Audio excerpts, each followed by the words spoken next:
I'm Charles Evans and welcome to my studio again. What I want to do today is a very simple, straightforward little picture that looks a lot more complex than it is, and it's a scene with boats in. What I want to do to start with is a quick outline drawing, and I've got a couple of buildings here, like so. I'm pressing on fairly hard with my pencil so that you can still see the outline. If I were out on location just painting by myself, I might not even do a drawing at all, but I certainly wouldn't press on as hard as this. I don't want perfect straight lines for buildings, even though they're buildings, because these are very old buildings. Another roof coming from here, with a little chimney up there, and a bit up there. And lots of people say to me, what kind of pencil do you use? Because it's really important the grade of pencil that you use. I really should get paid for the advertising I do for these guys. IKEA. When you go to IKEA and you get to that bit where you fill your forms in, they've got those little stubs. They just get a pocket full of those little stubs. They're really good pencils. I have a window up there. And this place is roughly based on a beautiful little village called Pin Mill in Suffolk. Another window in there. For the windows, I'm not messing about doing window frames and window ledges and stuff like that. I'll do it, all that kind of stuff with my paint later on. There's a little building further away. A bit more there. And just a couple of blocks slightly weaker to represent buildings further away. And these will sink back into the distance later on when I actually get some paint on them. Thank you for that. There's the quayside. Bit of a wall coming down there. A bit more there. And this that I'm doing now, just a few loose lines, will be bits of distant village later on when I get some paint on it. But very much back into the distance. Path going down here. And now here's the boats. There's one. And these are actually Thames Barges, big old sailing vessels.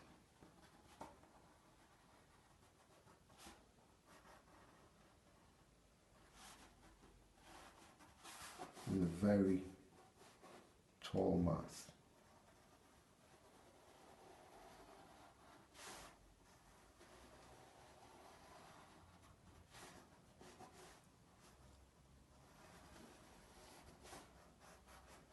With a rolled up sail on them.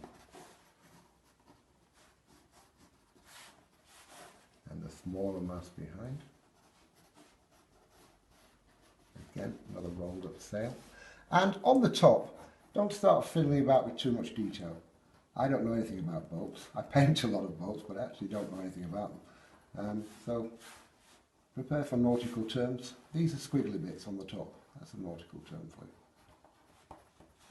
Let's have another one here. Again, going down behind that one.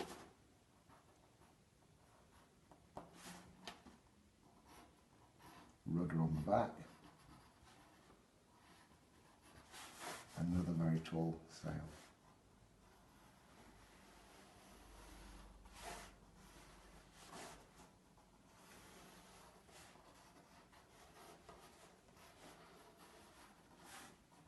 And a few jiggly bits on the top like that.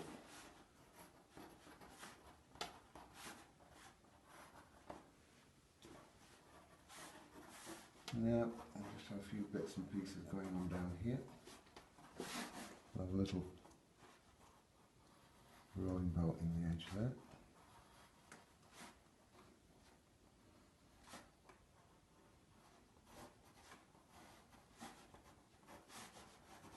these are standing on the mud.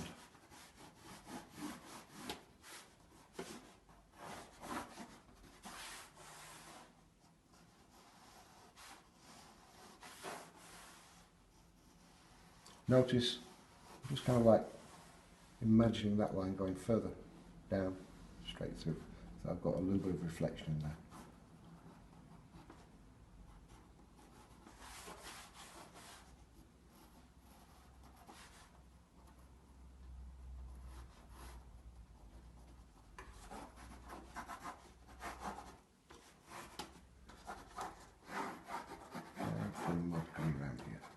That really is my drawing done. Time for a very quick sky now. And for this, I'm using my 1.5 inch wash brush, flat wash brush. Plenty of water. And the only place I'm being a little bit careful is round about the buildings, because I want those, well, the main part of them anyway, to be white. There. Now, my first colour, a little bit of yellow ochre. I'm not filling this painting all into the edges. It's just a picture in the middle of the paper. Bit of yellow ochre there.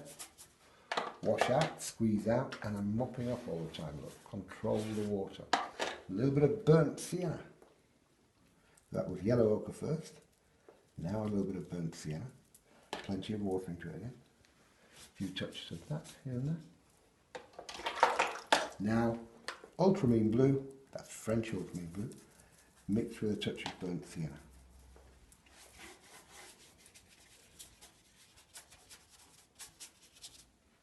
Bit more blue.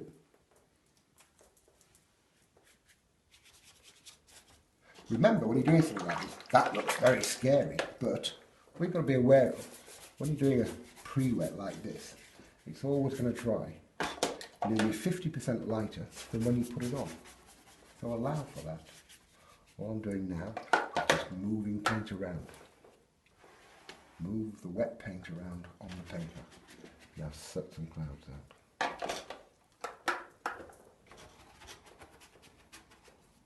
All I'm doing for that is just washing out my brush, squeeze it out, and suck some paint out of the paper. If you use tissue or kitchen roll for making your clouds, that will suck the paint out all the way down to the paper, leaving you with a big hard white blob with a sharp edge. Doing it this way, far more natural. You've still got the underlying colours in there. Don't fiddle about with this guy for too long. Have it finished and done whilst it's all still wet. Now, I just need to let that dry, and when I come back to it, you'll see just how much lighter that is to what it is now. Now my sky is all nice and dry, and notice how much lighter it is to when I put it on. What I'm going to do now is come over in here into the distance, and that's not messing about at all. With a little bit of blue to start with my round brush, and just block in distance. Don't want detail. A few little touches here and there. Now a little bit of light red, plenty of water into it, a few very weak rooftops.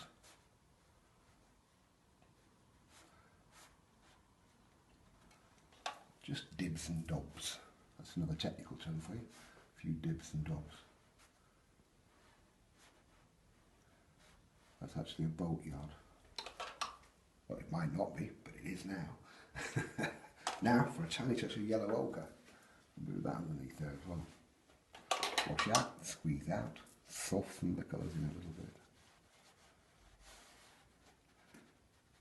And as I'm doing that, I'm just going to put a little bit more yellow ochre down there to bring in the path where it will be eventually.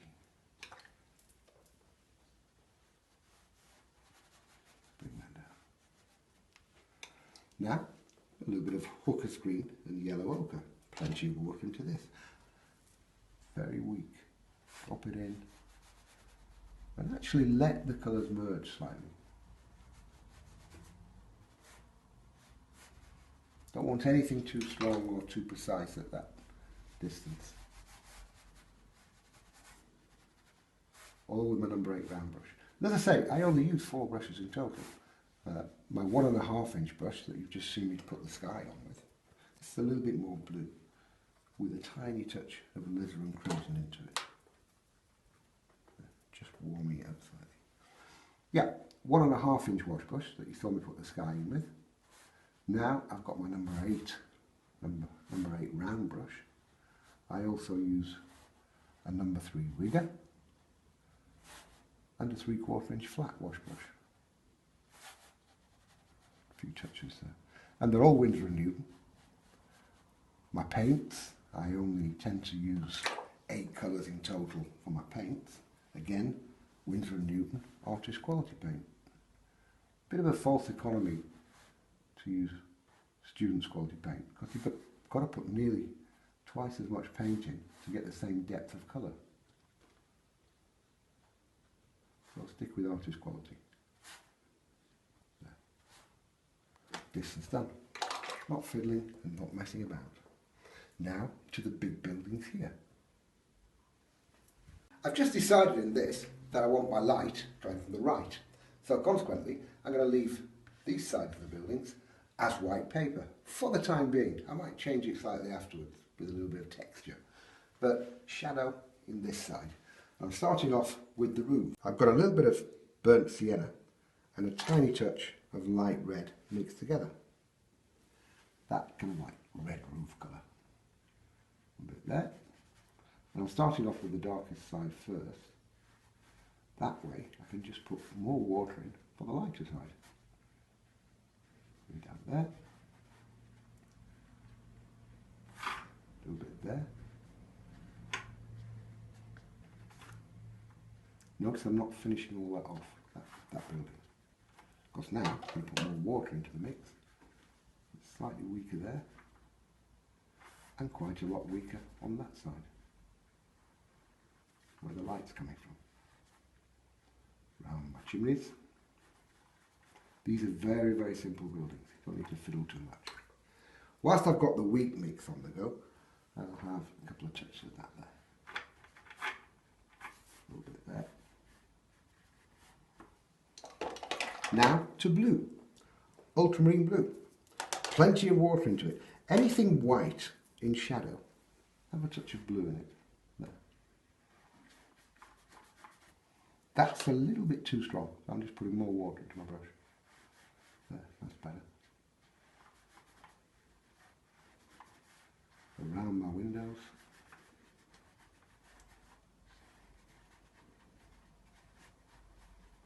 And don't forget the chimney.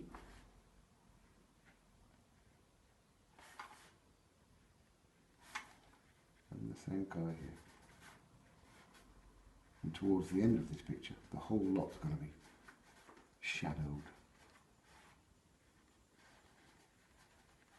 I've just invented a new window there. Just because I can. A bit of that blue there. And already the buildings start to get a little bit more shape because of the light side and the dark side. Carrying on with the blue, but this time a little bit of light red into my blue. So it's not such a bright blue. Plenty of water. And blocking these here, because these need to not be detailed.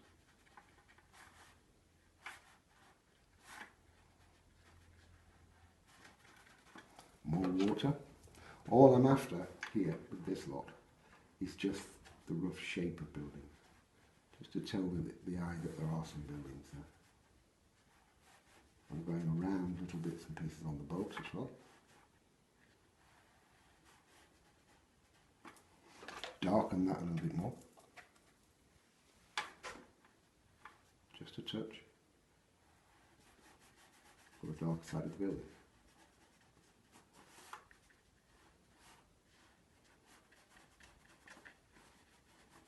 And again, more water. Keeping this very loose. Don't fiddle about, don't get into detail. The paper I'm using, by the way, again, Winsor & Newton, and it's got a very difficult to remember name. It's Winsor & Newton Artist Watercolour Paper. And it's actually £140 weight. I never pre-stretch or mess about with it. chop a sheet in half and tape it to the board. Simple as that.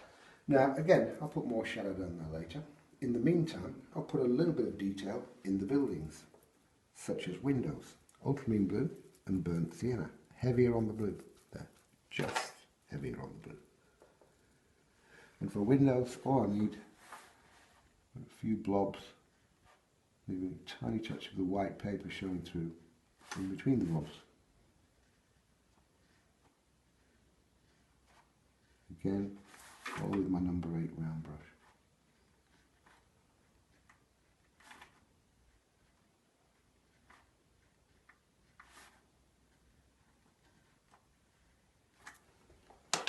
For the windows on the front of the building, again, just a couple of blobs.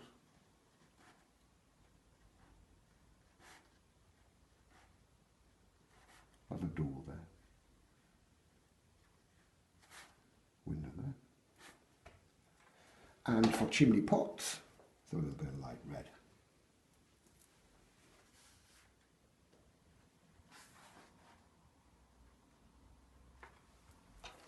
I'll just leave that to dry for a minute. To shadow that lot that I've already done. And this is always based on the same blue as my sky. I'm using ultramarine blue, alizarin crimson, and burnt sienna. I'm making like a dark aubergine colour here. Now, as I say, always based on the same blue as my sky. If I'd used cobalt blue for the sky, it would be cobalt blue, alizarin crimson, and burnt sienna. But in this case, of course, it's ultramarine blue. Plenty of water into it. But it's at its strongest here within the windows, look. At the top, look, remember that the light's coming from the right, top and down the right hand side, and there, and there. And you see how that recesses the windows into the building. A bit down there. Again down here, top and right hand side, a little bit in here as well.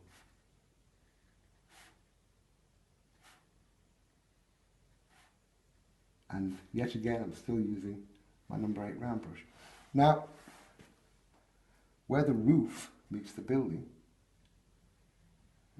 dark hard shadow line there. And there. Now with a clean damp brush, just soften that colour down slightly to the base. A little bit there.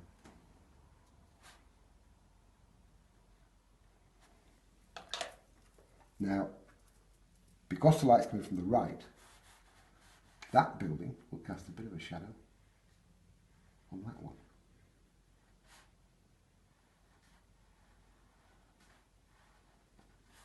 That chimney will cast a shadow there. And a little bit underneath there as well. Now, further back, a little bit more water into the mix for shadow on there and down that corner there. Just soften through again. A little bit of shadow in the roof line there. And now a weaker mix onto some of those bits. That one would cast a shadow onto that one. A bit of shadow down there.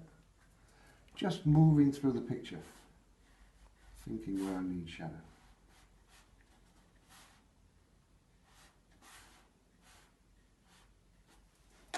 Wash out, squeeze out, soften through again. And that just adds a whole lot more depth to the buildings. A little bit of detail in the roof there, still with the shadow colour. And all I'm doing, just a few broken lines. I'm not painting roof tiles. These are just a few squiggly bits here and there. Likewise there.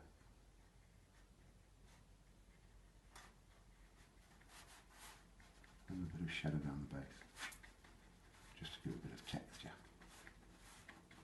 Bit of roughness, bit of age. Finally, underneath that lot, a little bit of yellow ochre. Straight across there, look. And by doing that, I'm also following the top of the quay, where I can put a little bit of raw umber underneath it. A bit more water and spread that around. This time I'm carefully going around my boats. They're easy enough to miss, they're big enough. A bit of that there.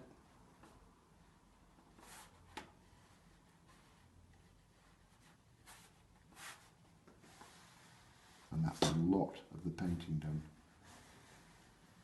in one easy go. I just want to soften those colours up a little bit there. Eventually these will have shadow on them as well. Edge of the wall.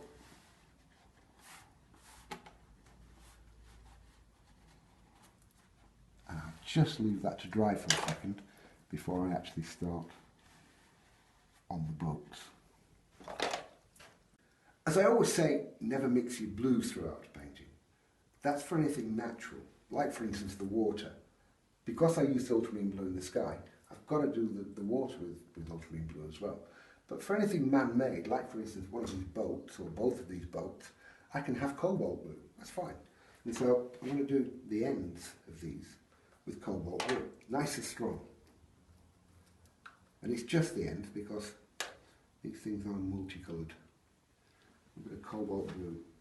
I'm leaving a little bit of white on the top line, just there. Bring that down like so, and across there. And I'll leave the rudder. Same here, but this time I'll have blue up to the top line. There. Now, a little bit of light red. Fairly strong, this. And that's going in the bottom bit there. And in there. Now, bringing that round. Like so. There'll be a lot of shadow in the bottom of these eventually. Now, raw umber with blue into it. Ultramarine blue. Raw umber and ultramarine blue. That's nice and strong around there. Curving the boat slightly. The shape of boats is really difficult to a lot of people. People are scared of them. I love doing them, and they're very simple to do. Just remember to make it nice and curvy on the top edge.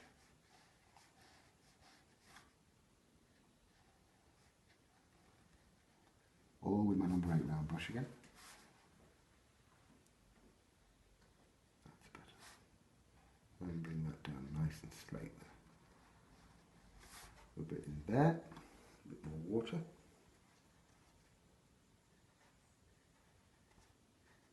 Following around.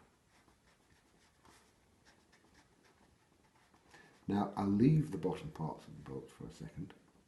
In the meantime, I'm going to go to the masts. And I'm changing my rigger brush now for once. Again, it's the raw umber, but this time with more blue in. So it's a much, much darker brown. Raw umber is a really good brown. If I take my raw umber alone, I've got a nice standalone brown. Put a touch of blue into that, I've got sepia. Put a touch of burnt sienna into my sepia mix, I've got Van Dyke brown. Take my raw umber and burnt sienna together, I've got burnt umber. So I've got 4 different browns from one tube. Very useful colour to have. With my rigger brush, I'm just going in from the top here. Offset. And bring it down. A little bit wider as it comes down there. And a bit down here. Just a touch on that bit there. And then a large boom coming up there. Boom makes it sound like I know what I'm talking about with boats. It's probably not a boom actually. Now a little bit more here. The top bit of that.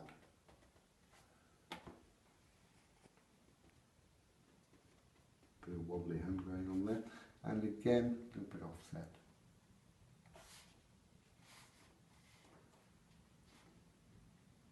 And a bit for the top of that one.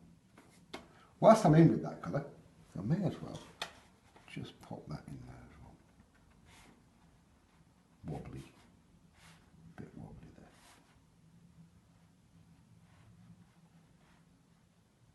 there. Now, go back to my number 8 round brush, and just like red, these things have got red sails, but not bright red, it's light red. And they're wrapped around the boom and coming down here as well, like so. And there's a bit of that there as well, wrapped up. Again, I'm going to here.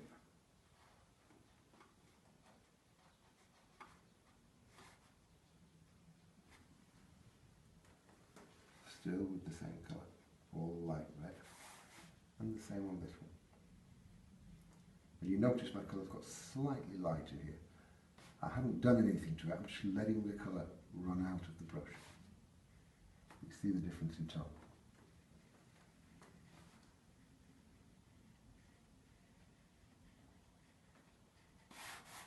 Again, a bit on here.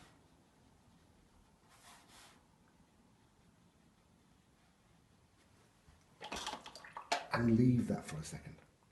A little bit of detail in these sails, and that is just a bit of my shadow colour again, and I'm putting that down the down the left hand side, leaving a little bit of light just there. But it's very intermittent where I'm putting it. I'm not filling the whole side in. Just gives it that little bit of, makes it look like a sail that's wrapped up, which is good because that's where it's supposed to be. A little bit there, a bit down here, curving it round a little bit, and a touch in that one. Again, go back down here, a few bits. Don't need to be precise about this. You'll see why in a minute. Now, still in with that same shadow colour, I'm going to have a little bit more blue into the shadow mix for the few bits of detail on the deck of the boat itself. And you don't need to fiddle about with this. This is just nautical gubbins. I talk some rubbish. A bit in there. And you're intimating detail rather than painting lots of detail. I'm just making this up as I go along, here and there. But that just shows a little bit of detail on the tops of the boats. Now, back to my rigger brush and a few bits of rigging, which is why I'm using a rigger brush. I'm sticking with the shadow colour, but a little bit more water into it this time, and wipe off the muck off my hands, and we'll have a few bits coming down like so. And I don't know where rigging should go, so I'm just drawing a few lines.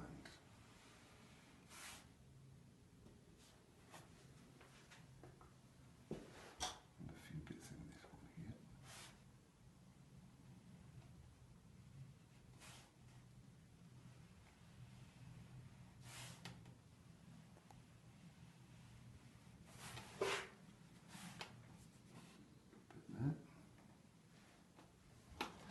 Now, still with the shadow colour, let's get some shadows in between these boats, nice and strong. Again, ultramarine blue, alizarin crimson and burnt sienna. Good strong shadow mix.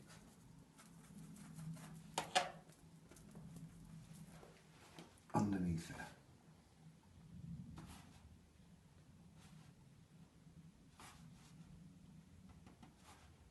Now, that boat would cast a shadow on that boat.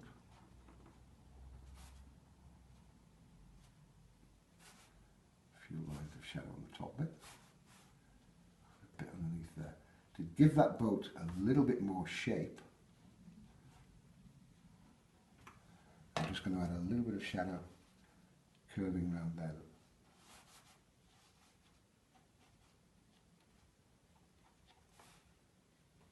And that just gives the bolts that little bit more definition.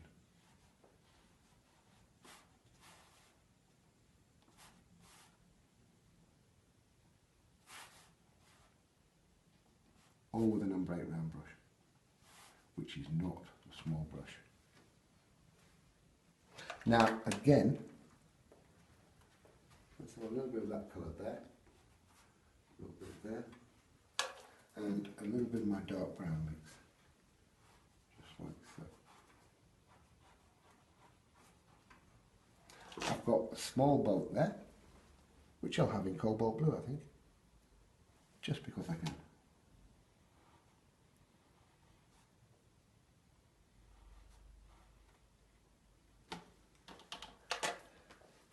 And a little bit of shadow onto it as well,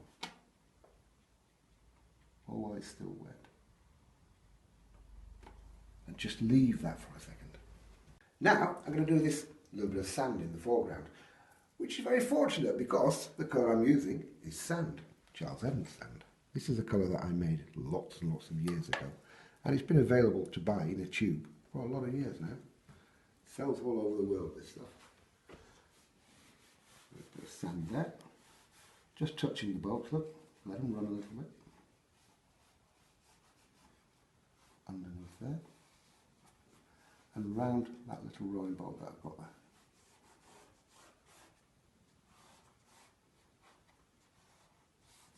I'm not going to come all the way forward, I've got a little bit down here as well, but I want to leave that for a second because I need to be able to still stick my hand on there.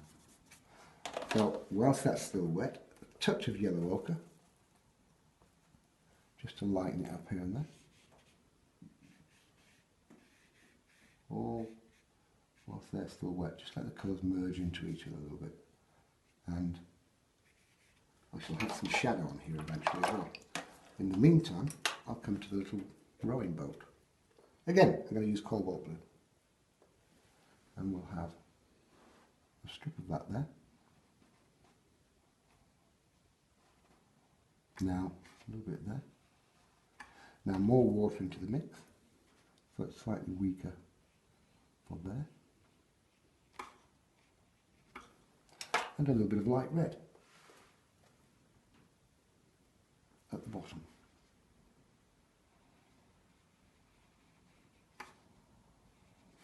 Again, a touch weaker for that side there. Now ultramarine blue and burnt sienna mixed to make a black. Not too much water into it because I don't want it to run. And that will show me just a little bit of the inside of the boat. Like so.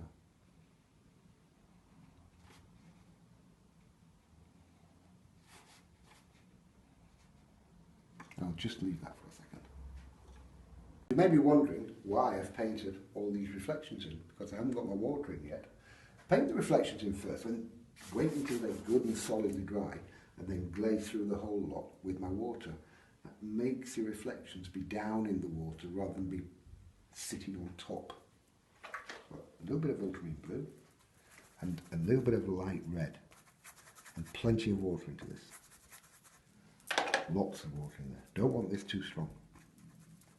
And all I'm doing with my 3/4 inch wash brush, glaze through the whole lot there. If I'm quick, I'm not going to disturb the colours I put on underneath. If I'm scared of it and paint it on very carefully, then it takes time and I will disturb the other colours. So don't take time, be quick. Wash out, squeeze out, move it around a little bit. If I wanted some more light on there, wash my brush out, squeeze it out, take a few strips of light out. Very simple technique, a little bit down here as well. But can you see now how those reflections sink down into the water rather than be unrealistically very sharp on the top? A little bit more of that. all I'm doing here, just sucking paint out here and there. Now back to my sand, and I'll have a little bit of raw umber here and there. Actually no, I lie, a little bit of sand down here for the bit I didn't finish, there. A little bit of raw umber into it. The sand is really good as a lighter as well. You put a little touch of sand into any of your other colours and you lighten any colour you put it into. It's good for stonework. If you saw another video I made, which was all tips and techniques, I used the sand for dry stone walls. Likewise, if you want flesh tone, a little bit of sand and a little bit of light red, you've got a lovely flesh tone. Very simply. Now, a little bit of shadow, again, ultramarine blue, alizarin crimson, and burnt sienna. A bit more blue into that, I think. No, that's okay. And let's have a few touches of shadow here. Where the sand meets the water, sharpen that slightly. Just here and there. I don't want a solid, unbroken line. With a little bit here and there.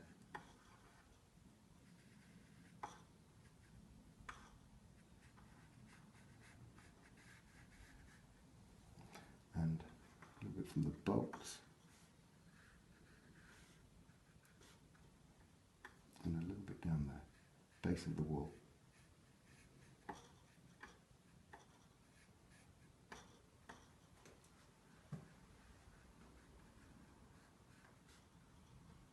All this little bit of shadow is taking the eye to the bolts.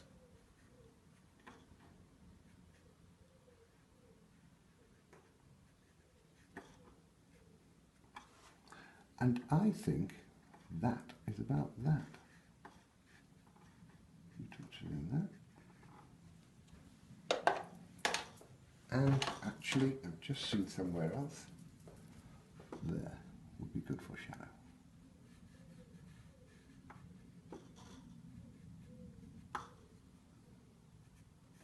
And now, if I'm not careful, I'm in danger of fiddling. So I'm going to leave it at that. I hope you enjoyed that one, and I'm sure you'll agree. Once you get stuck into it, then it's not actually that difficult.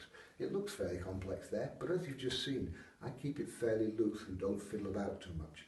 I've got a couple of books out worldwide, which are Search Press books. One is Boats in Watercolours, and the other one is Boats in Acrylics. This is my latest book. It came out February of this year, 2015. This one in watercolour has got the tracings in the back, so you can actually use those to do the drawing and then do the painting. The other one in acrylics, I'm fairly proud of this book. There's some good strong paintings in this. Acrylics on canvas. I have lots of books out worldwide, but specifically these two are on boats, and I'm quite pleased with them because it does simplify the whole subject matter of boats. Until next time, in my studio, see you again.